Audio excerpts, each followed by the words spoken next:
That's what really matters, because there's this thing in biology that there's genotype and then there's phenotype, and phenotype is often referred to as the epigenetics. I know, Richard, you've talked about epigenetics before.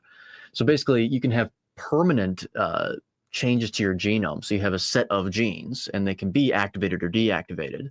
The activation or deactivation of them is the phenotypical expression of those genes. So how the genes are expressed is your phenotype, really. And so once again, it goes back to that, is your risk necessarily higher if you have the genes?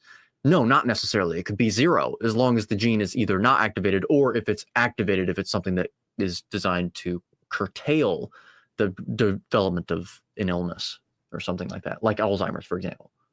Yeah, 100%. I think when we look at genetics, and as Eddie just mentioned there, we can control our epigenetics by as much as 70%.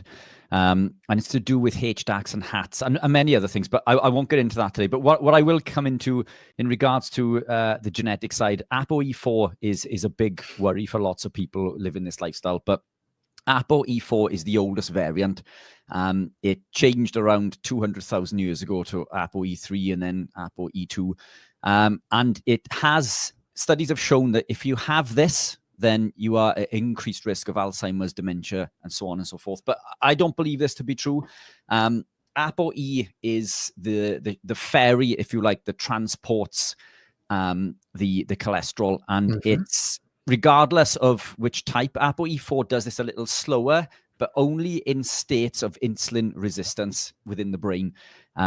Coming back to that basic terminology, if you were not over consuming lots of carbohydrates and vegetable oils, which do lead to insulin resistance, by the way, then we can speed up this transportation process, which basically means that whether you have ApoE4 or not, it doesn't matter. Within the studies that show that it increases risk of Alzheimer's and Parkinson's, dementia, these people are also consuming lots of sugar, seed oils, and other compounds that lead to what we refer to as insulin resistance in the brain.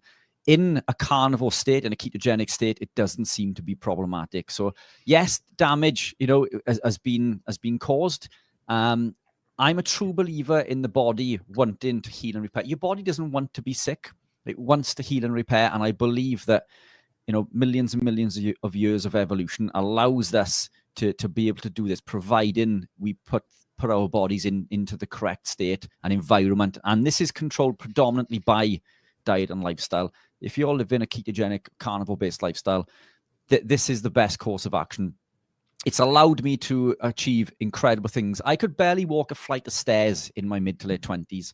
And now, 41, I'm the healthiest and fittest that I've ever been, medication-free.